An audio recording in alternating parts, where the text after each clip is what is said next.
And what's frustrating is that I'm 100% certain that if I did that, that would be my most popular content, because that's what people want. We love to watch a train wreck. We love to watch somebody burn their life down and eat popcorn while they do it.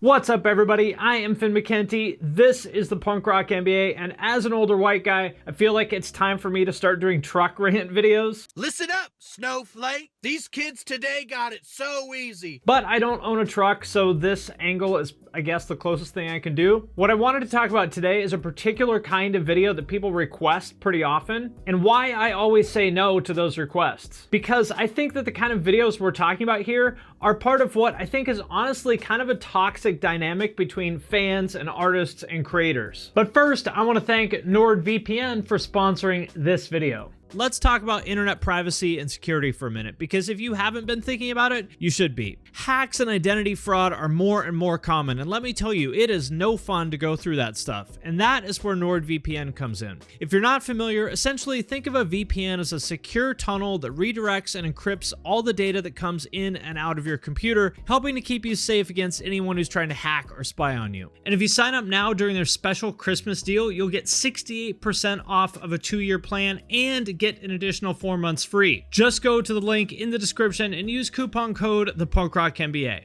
But let's get specific for a minute. Why would you want a VPN? Well, for one, if you work off public Wi-Fi a lot, like I do at Starbucks, hotels, airports, stuff like that, and you want to keep all your data safe. Or maybe you're one of the many people that just doesn't like getting tracked by Google, Facebook, and other advertisers. And best of all, NordVPN lets you connect up to 6 devices with one subscription. So your laptop, your desktop gaming PC, your phone, your iPad, maybe a console, all that is going to be covered for one price. If you want to sign up, just hit the link in the description and use coupon code ThePunkRockNBA. You probably all know how hard it is to grow on YouTube, so people are always looking for some kind of hack or shortcut to do that, and there actually is one. You make a list of famous people and talk shit about them. As you've probably seen, there's almost like a whole little mini industry of channels that do this. They call themselves tea channels, as in sipping the tea, like that Kermit meme, but that's none of my business. And the content on those channels is basically just them mindlessly repeating whatever gossip and rumors are going around. I'm going to be explaining how Cody, which is Zoe's ex, has decided to make a video exposing Zoe and Connor's real relationship. Like who's dating who and why did they break up? Why are these two people going at each other on Twitter? And the more negative and dramatic those rumors are, the better, at least in terms of getting views. Which is basically things that Zoe have done wrong, / kind of severely illegal. And almost never with any kind of real analysis or thoughtful commentary added to it. Although there are some exceptions. For example, I think Dangelo Wallace does a really good job. So as you know, everyone on YouTube is mean and ugly.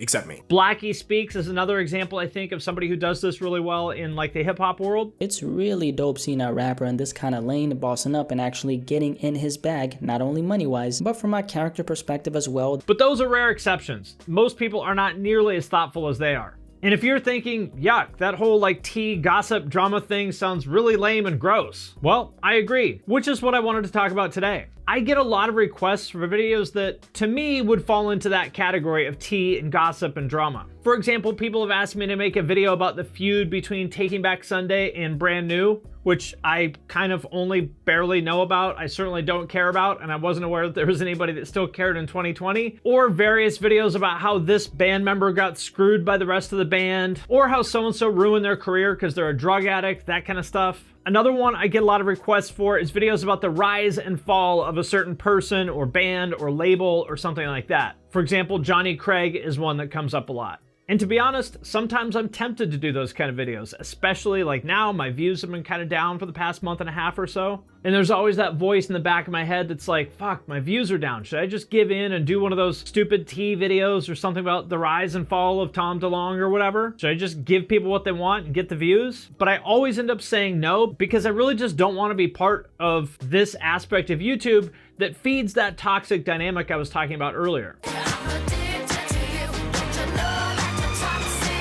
First of all, personally, I just think it's shitty to highlight other people's failures. There's other people that do really well with that content, and I think they do a great job of it, but it just does not feel right to me personally. Like, imagine if you were in a band and you put out an album that didn't go over well. Got terrible reviews, nobody liked it, they were like, what the fuck is this? Like, I hate this. You'd been hearing this for weeks and weeks. How would it feel if you then saw a video on a channel with 270,000 subscribers like mine, called something like, how so-and-so destroyed their career with one terrible album? That would probably feel pretty bad, wouldn't it? Because you probably already feel like shit over the fact that people didn't like this album, and you've probably already asked yourself the question a million times of like, fuck, did I ruin my career? Like, is it over? Am I gonna have to go get a job at McDonald's now? And the last thing you want is for somebody like me to come along and rub your face in that. Artists do tend to be emotional people, and I think by nature, you put a lot of yourself into your work, and so if people are saying horrible things about your work, it's inevitable that you're gonna take some of that personally. And what if I made some shit-talking video to get views, and that ended up being the thing that pushed somebody over the edge to do something drastic? It really could happen. For example, a couple years ago, there was that porn star girl named August Ames who killed herself after she got a bunch of shit on Twitter for whatever it was. Super sad. She was in like her early 20s. And of course, if getting some mean tweets makes you commit suicide, then there's probably something else going on that led you to be in such a fragile emotional state. But that is exactly my point. When you say mean shit about somebody in a video, you don't know what else they're going through. Hindsight is 20/20, and it's so hard in the moment to recognize that somebody might be in danger of doing something like that because it seems so inconceivable to us. Or if someone is an addict trying to get clean and you make a video talking a bunch of shit about them, saying what a loser they are because they can't get clean, and you see it and you're like, you know what? Maybe they're right. Maybe I am just a piece of shit junkie, so fuck it. I'm just gonna go get high.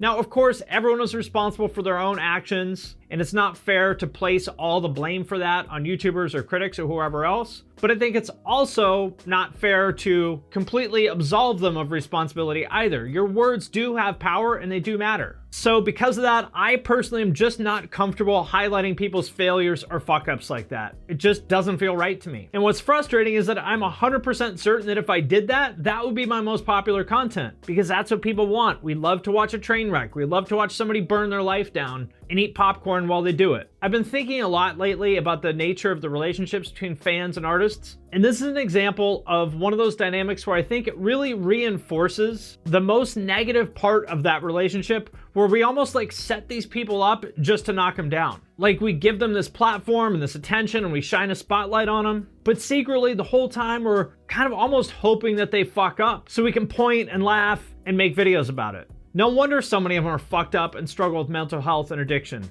And maybe you don't feel sorry for them because they're public figures, and by putting themselves out there, they did kind of ask for it. To some extent, that is what they signed up for. But I think that this has larger implications for society in general. Because remember, it could be any of us or you who end up being the next person in the next video. It's not just famous people who end up in the crosshairs now. One really good example of that is the girl in the thumbnail for Corpse's song E-Girls Ruined My Life. That is exactly what happened to her. She made a whole video about it, which I suggest watching if you haven't. It's me, the Jersey E-Girl, and I went viral via Twitter and then was canceled via Twitter in a record 24 hours. Now, let me be clear, I'm not getting up on my high horse here. I'm very aware that my videos aren't entirely different from that. At the end of the day, my whole channel is built on talking about other people. And you could argue that I'm full of shit to draw some distinction between what I do and what the T channels do. And you might have a point. That is definitely something that I think about all the time. So please don't interpret this as me saying that I am above everybody else by any means. What I'm saying is that we collectively are all part of this thing. Think about that. Then think about this. And that is why when I'm making a video, I imagine that everything I'm saying, the person that I'm talking about is standing next to me, looking over my shoulder as I write it. Would I be comfortable saying that with them right there over my shoulder? Assuming, of course, that they have a decent sense of humor and that they can also handle some level of professional criticism. If the answer to that question is no, then I don't say it. Because trust me, once you have any kind of a decent sized audience, the people that you're talking about will see it. For example, last night I posted this on my story. White nerd in a Patagonia backpack. If you listen to Polyphia, get used to dancing by yourself a lot, because you're not going anywhere near a girl anytime soon. And like 30 minutes later, guess who showed up in my DMs? The guy I was talking about in the video, the one I called the white nerd. Fortunately, he understood that I was just joking, that it was all in good fun, so he had a good sense of humor about it. But the point is, the people you're talking about will hear you, so before you think about saying a bunch of nasty shit about somebody just to get views, think about it. Is that really worth it? Is that really who you want to be? And know that if you do get views from that kind of content, the people you're talking about in the video, the people who you're supposedly a fan of, they will fucking hate you, trust me. Most of them aren't gonna say anything about you in public because they know that that would only be feeding into it. But there are plenty of band or industry group chats out there with screenshots of this stuff saying, look at this fucking clown that made a video about us yesterday. And I'm sure that I'm probably in some of them. Now, am I saying that we can't criticize anybody's work because it might hurt their feelings? Absolutely not. Like I said, when you make anything and put it out there, getting criticism is part of the job, and you have to accept that. I mean, people have made critical videos about me. Some of them were good, some of them are just total hateful garbage. Well, why not? I like this new generation of music. Okay, boomer. But either way, I'm not mad about it. I'm actually just flattered and grateful that anybody cares enough to make a video about me at all. And I actually think that I might be a little bit too scared to be critical at times, because you totally can criticize people without being an asshole. For example, I just watched Patrick H. Willems' video about Kevin Smith's movies, which was pretty critical, but I think also very fair and respectful and focused on talking about where his movies may have fallen short, rather than like talking shit on him as a human. Do these movies hold up? For the most part, no. And there's times where maybe I have held myself back a little bit to the detriment of my content, so I think that's something I'm gonna work on in the future. Although I still don't think I would ever do something like one of those biggest fall-offs and rap type videos, even though people ask me for it a lot, and even though I'm sure it would grow my channel. Because something that's really important to me is that I want artists to feel like I'm supporting them, like I'm celebrating their successes and giving them credit for things that other people may not have noticed, rather than doing the expected thing of just like talking shit and highlighting the times that they may have failed or fucked up. Because to me, the content like those biggest fall-offs and rap videos kind of crosses that line. Because you know when somebody clicks on that, they're like, ooh, this is gonna be good. I can't wait to see how this guy fucked up his career. In that really shitty way where it feels like somebody's taking pleasure in seeing someone else fail. And at the end of the day, that's just not what I wanna do. If other people are having success with that content, then I guess that's up to them. And if you enjoy watching that content, that's up to you. But it's just not something that I personally wanna do. And if that means I get less views, then I guess I'm okay with that. So for anybody who's asked me to make one of those videos and I said no, that is why. And again, I really do appreciate it that people care enough to reach out and request certain kinds of videos. I just kind of wanted to explain my thinking so that you understand why I've turned down those requests. Let me know what you think in the comments about this kind of content in general. Am I being a chicken shit? Should I be more critical? Or am I a complete hypocrite? Am I the same as these people? Let me know what you think. I'm genuinely interested in having a conversation about this. And if you want to pick up one of these shirts, you can do that at the link in the description. And as always, I want to thank everyone who supports us on Patreon, especially those of you who support at the true cult level or above. It is because of your support that we're able to do a lot of things on this channel, most notably the podcast. That's how I was able to hire our producer and editor, Deanna, who makes the whole thing happen. So thank you very much for your support. If you would like to support us on Patreon, there's a link to that in the description. You get every podcast early, you get access to our members only Discord server. I do private patron only Q&As. There's a way to have me review your band or music video or artwork or anything else. So if that sounds cool, hit the link in the description. And with that, I'm going to sign off for now, but I will see you next time.